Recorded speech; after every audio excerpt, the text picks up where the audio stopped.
ಭವಿಷ್ಯವಾಣಿನೂ ಹೇಳ್ಬೋದು. ನಿಜಾನಾ? ನನ್ನ ಶಿಷ್ಯಂದ್ರು ಎಲ್ಲಿ?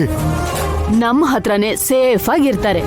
ಅಲ್ಲಿಗೆ ಹೋಗಿ ನಾವು ಹೇಳೋ ಅನ್ನೋದನ್ನ ನೀವ್ ಹೇಳೋವರೆಗೂ. ಏನೋ ಕುತಂತ್ರ. ಹಾಗಾದ್ರೆ ನನ್ನನ್ನು ನಿಜವಾಗ್ಲೂ ಅಲ್ಲಿ ಕಳಿಸ್ತೀಯಾ? ಕಳಿಸ್ತಾ ಇದ್ದೀನಿ ಗುರುಗಳೇ, ನೀವ್ ಹೊರಡಿ. ಸರಿ,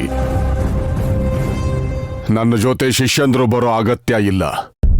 ಹೇಳ್ಬೇಕಾದ್ದನ್ನ ಹೇಳೇ ಬರ್ತೀನಿ. ನಿಂತ್ಕೊಳ್ಳಿ ಗುರುಗಳೇ, ಆವೇಶ ಪಡ್ಬೇಡಿ.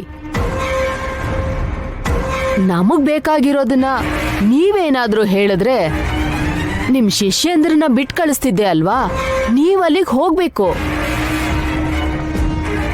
ಆದ್ರೆ ನಾವ್ ಹೇಳ್ದಾಗೆ ನೀವ್ ಹೇಳ್ಬೇಕು.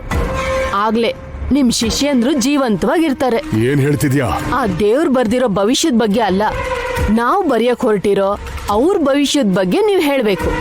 ಅನ್ಕೊಂಡೆ ಹೋಗು ಅಂದ ತಕ್ಷಣ ಈ ರಾಕ್ಷಸಿ ಮನಸ್ಸು ಇಷ್ಟು ಬೇಗ ಬದಲಾಗಿ ಹೋಯ್ತಾ ಅಂತ ಅನ್ಕೊಂಡೆ. ರಾಕ್ಷಸಿನಾದ್ರೂ ಅನ್ಕೊಳ್ಳಿ, ಇನ್ನೇನ್ ಬೇಕಾದ್ರೂ ಅನ್ಕೊಳ್ಳಿ, ನಾನ್ ಹೇಳೋದನ್ನ ನೀವಲ್ಲಿ ಹೇಳ್ಬೇಕು. ಇಲ್ಲಿವರೆಗೂ ನಿಜ ಹೇಳೋದ್ರಿಂದ ತಡೆದಿದ್ದೆ, ಈಗ ನನ್ನಿಂದ ಸುಳ್ಳು ಹೇಳಿಸ್ಬೇಕು ಅಂತ ನೋಡ್ತಾ ಇದೀಯಾ? ಆ ನಾರಾಯಣನ ನಾಮಸ್ಮರಣೆಯನ್ನ ಮಾಡುವಂತ ನನ್ನ ನಾಲ್ಗೆಯಿಂದ ಸುಳ್ಳು ಹೇಳಿಸ್ಬೇಕು ಅಂತ ನೋಡ್ತಾ ಇದೀಯಾ?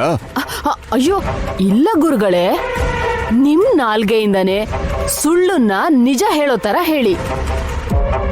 ಅದೇನಂತ ದೊಡ್ಡ ವಿಷಯ ಅಲ್ಲ ಬಿಡಿ. ವೈದೇಹಿ ಹುಟ್ಟೋ ಮಗು ದೇವ್ರ ವರ ಅಲ್ಲ, ಶಾಪ ಅಂತ ಹೇಳ್ಬೇಕು. ಆ ಮಗು ಏನಾದ್ರೂ ಹುಟ್ಟಿದ್ರೆ ಕುಟುಂಬನೇ ನಾಶ ಆಗುತ್ತೆ ಅಂತ ಹೇಳ್ಬೇಕು.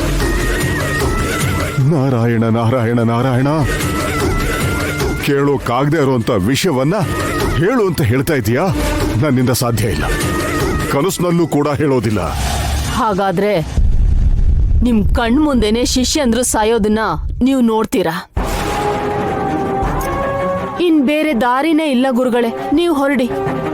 ಅಲ್ಲಿ ಆ ಮಗು ಶಾಪ ಅಂತ ಹೇಳಿದ್ರೇನೆ ಇಲ್ಲೇ ನಿಮ್ ಶಿಷ್ಯಂದ್ರು ಜೀವಂತವಾಗಿರ್ತಾರೆ. ಹಾಗೆ ದಶರಥ ರಾಮನ್ ಸಾವಿನ ಬಗ್ಗೆ ನಿಮ್ಗೆಲ್ಲ ಗೊತ್ತೇ ಇರುತ್ತಲ್ವಾ, ಅದ್ರ ಬಗ್ಗೆ ನೀವು ಮಾತೇ ಆಡಬಾರ್ದು. ಆ ವಿಷಯದ ಬಗ್ಗೆ ಮಾತಾಡೋದಕ್ಕೆ ಇನ್ನೇನಿದೆ? ದಶರಥ ರಾಮನ ಸಾವಿಗೆ ಕಾರಣ ನೀನೇ ಅಂತ ಚಿಕ್ಕ ಮಕ್ಕಳನ್ನು ಕೇಳಿದ್ರು ಹೇಳ್ತಾರೆ. ಆದ್ರೆ ನೀವ್ ಹೇಳಿದ್ರೆ ಕಷ್ಟ ಅಲ್ವಾ? ಶಂಕದಿಂದ ಬಂದ್ರೇನೆ ತೀರ್ಥ ಅಂತ ಹೇಳ್ತಾರೆ. ಅದಕ್ಕೆ ನಾವ್ ಹೇಳೋದನ್ನ ಹೇಳಿ, ಬೇಡದೆ ಇರೋದನ್ನ ಬಿಟ್ಟು ನಿಮ್ ಶಿಷ್ಯಂದ್ರನ್ನ ಕಾಪಾಡ್ಕೊಳ್ಳಿ. ಹೊರಡಿ. ಹೋಗ್ತೀನಿ. ಆ ನಾರಾಯಣ ನನ್ನ ನಾಲಿಗೆಯಿಂದ ಸುಳ್ಳು ಆಡಿಸೋದಿಲ್ಲ ಅಂತ ನಂಬಿಕೊಂಡು ಹೋಗ್ತಾ ಇದ್ದೀನಿ.